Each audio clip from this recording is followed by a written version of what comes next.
రేవంత్ రెడ్డి 6 నెలల కింద ముందు అన్ని జాగ్రత్తలు చూసుకోవాలి. కాంగ్రెస్ పార్టీనా? పచ్చి కాంగ్రెస్ మేము. ఇప్పుడు ఎట్లా అనిపిస్తుంది కాంగ్రెస్? ఇంకా ఓటుతోనే చెప్తారు. ఇక అందరూ చెప్పుకొని కొట్టేటట్టున్నారు మాకు. ఏం చేయాలి? తినే ముద్ద నోటి దగ్గర వచ్చి తీరా గుంజుకుంటే ఏమవుతుంది? ఆకలి పోతుంది. కాంగ్రెస్ పార్టీలో తిరిగినావు? కాంగ్రెస్ పార్టీ తిరిగినావు. మరి ఇప్పుడు ఓటేసే పరిస్థితి ఉందా? అందరూ ఓటు అడగదాన్ని పోతే చెప్పుతో కొడతారు. చెప్పు మీద కొడతారు. మీరు తిరిగే పరిస్థితి లేదు. పైన అధికారులు పైన నాయకులు ఏమంటారు? అంత మంచిగా ఉంది, అంత మంచిగా ఉంటారు. ఇదంతా గోల అవసరమా? సరే, ఇక్కడ ఉన్న మీ ఎమ్మెల్యేకి చెప్పపోయినా మరి? ఎమ్మెల్యే చేస్తే ఏం చేస్తుంది?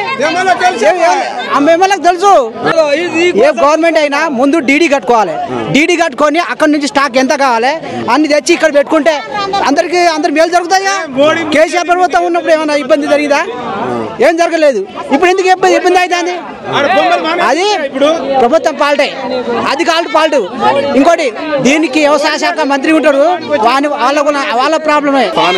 ఎంపీటీసీ ఎలక్షన్లు, సర్పంచ్ ఎలక్షన్లు 90% టీఆర్ఎస్ వస్తుంది. చూడు, 90% టీఆర్ఎస్. ఓట్లు అడుగుతాను పోరా, చెప్పుతో కొడతారు. ఎవరని చెప్పాలి? మీ రేవంత్ రెడ్డి మంచిదా, మీ ఎమ్మెల్యే మంచిదా అంటారు.